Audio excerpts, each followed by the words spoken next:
Hi, my name is Lisa and welcome to Aurora Public Library's Make and Learn. Make and Learn is a series of crafts and games and activities you can do with your children to help them with early literacy and cognitive development. Today we're going to focus on the skills of play and talk, and we're going to do this through emotion masks. So before we begin, you have to gather a few supplies. Paper plates, and you could either use the whole paper plate or you can fold it and cut it in half. You'll need some kind of a dark marker. Sticks could be optional to make some handles, and tape or glue to put the sticks onto the paper plate. So what we're going to be doing is creating some emotion masks. For example, this is one for excited.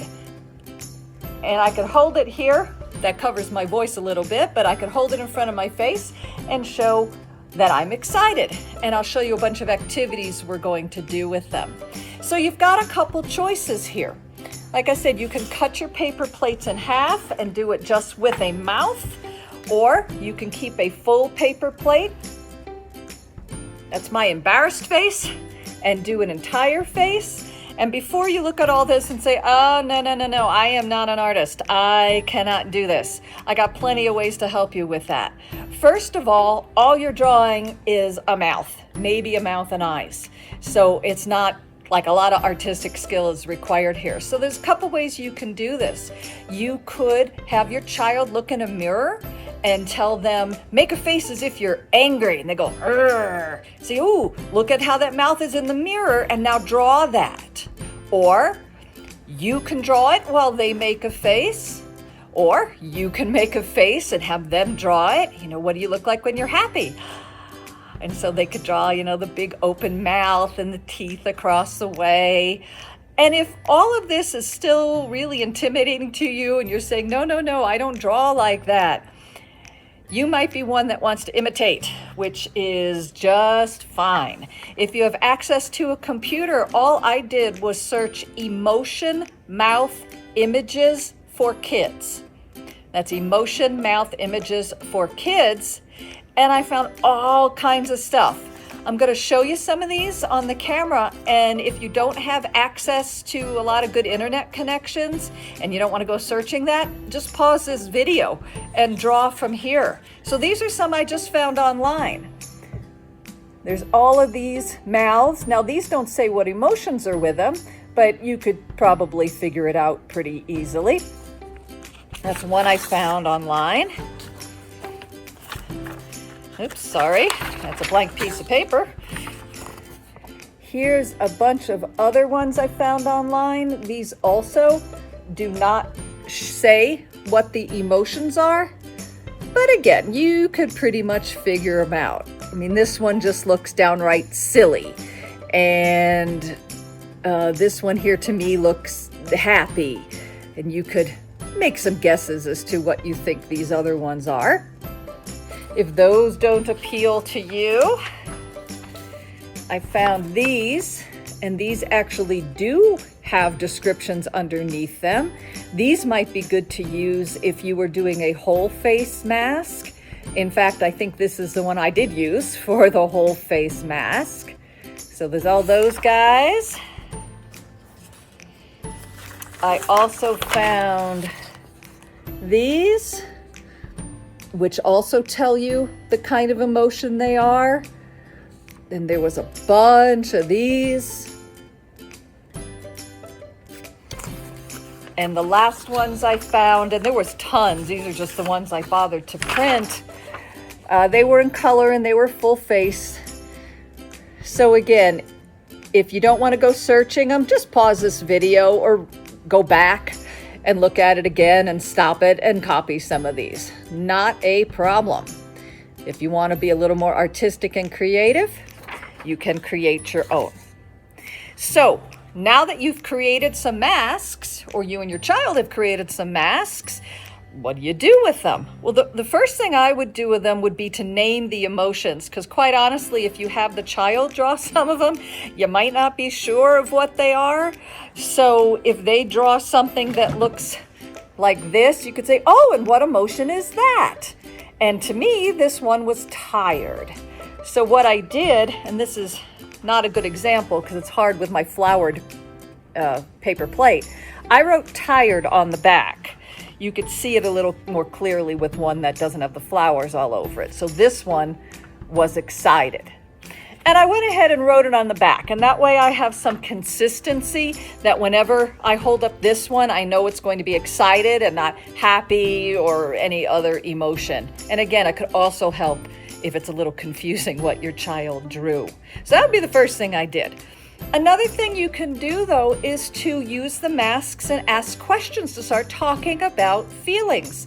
So if you have this one, you can say, when I feel excited, I feel what? I feel bubbly inside, and I feel like I have a lot of energy, and I feel like I can't wait till the next thing happens. That's how I feel when I'm excited. You could, of course, have the child do it. How do you feel when you're excited, or when you're sad, or when you're tired, or whatever emotion you happen to have? Make sure to do some good ones and some bad ones, because it's usually the bad ones that trip us up. You could also ask a question or make a statement of, when I feel excited, I like to what? So when I feel sad, I like to be alone, and I like to be quiet, and I like to maybe put on some music to listen to. That's when I feel sad. Usually I don't want to be around a lot of people when I feel sad. It'll help you start understanding what your child feels, and also have them start understanding what you feel when you have some of these emotions. Another thing you can do is to make little drama skits, little plays with the masks. You could either do a back and forth storytelling. That would be a good thing to do. Have the child pick a mask and hold it up. So maybe the child's holding up this mask, which again is sad.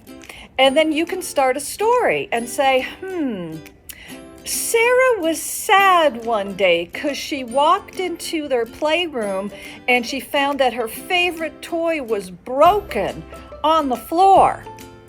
So you started a story, and then you hold up a mask and the child continue the story. And the child might say, but then Sarah saw that there was a package sitting on their bed, and they ran to their package because they were really excited to see what's inside the package. And then you can go to, the next one, which is angry, and the child puts this one up, and you say, but then she got angry because the package was really, really hard to open, and she couldn't rip it open, and she didn't want to break what inside. It was making her so mad. And on and on and on. I mean, you see how that goes. And the stories can be silly, they can be realistic, they can be whatever they want. You could also try to get really funny with these masks with each other, especially if you do the half masks. And you could hold up, this is my angry mask, and you could hold the angry mask up, and instead of making angry eyes, make kind of happy eyes or crazy eyes or excited eyes. And it might get really funny to try to mix and match emotions, put an excited mouth with tired eyes.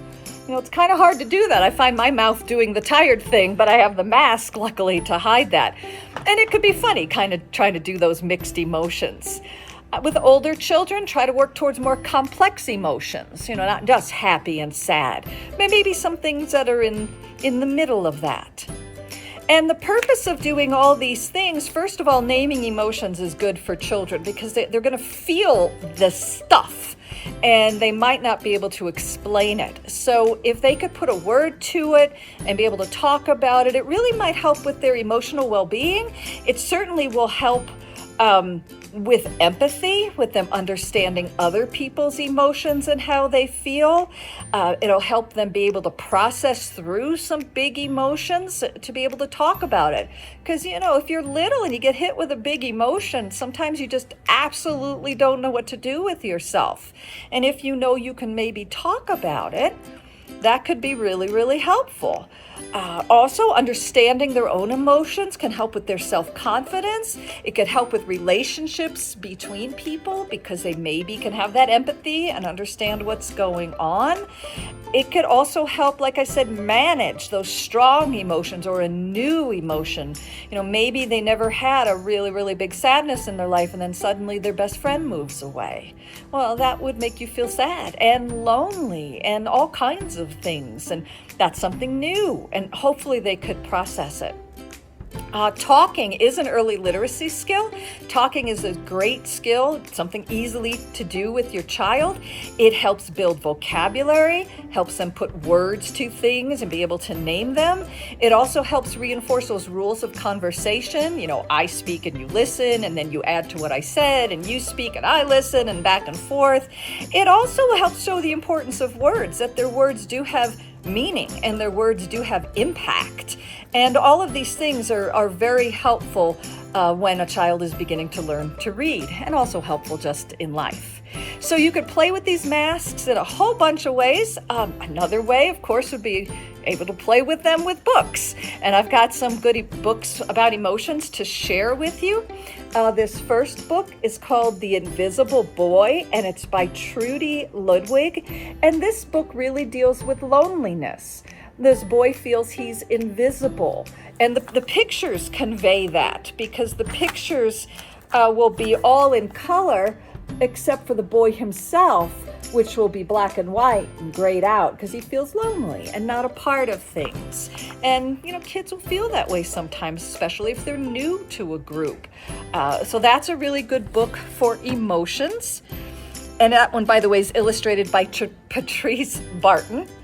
Another good book for emotions is Ruby Finds a Worry, and this is by Tom Percival. And this is about worries and how if you have a worry and you don't deal with it, and you don't talk about it, how it just gets bigger and bigger and bigger, and Ruby doesn't know what to do with it. And finally she finds someone else who looks kind of similar to her and how they feel, and she starts talking about it, and it makes the worry get a little smaller. So that's a really good book. Sometimes I'm a Bombaloo by Rachel Vale and illustrated by Yumi Hio.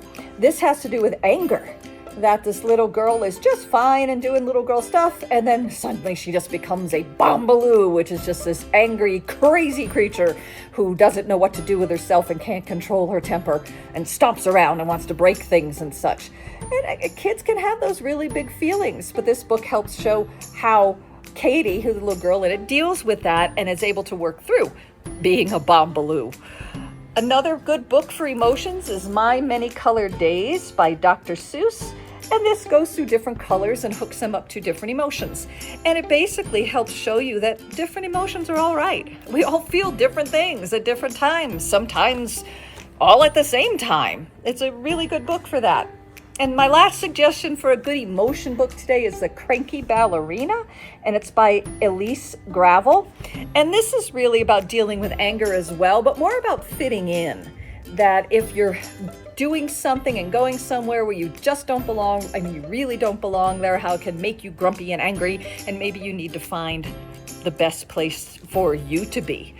So hopefully this gave you some ideas for some activities you can do to deal with emotions and to talk about emotions. Please make sure to come back to the Make and Learn website to find out more interesting games and crafts to do through Aurora Public Libraries. Thanks. Bye-bye.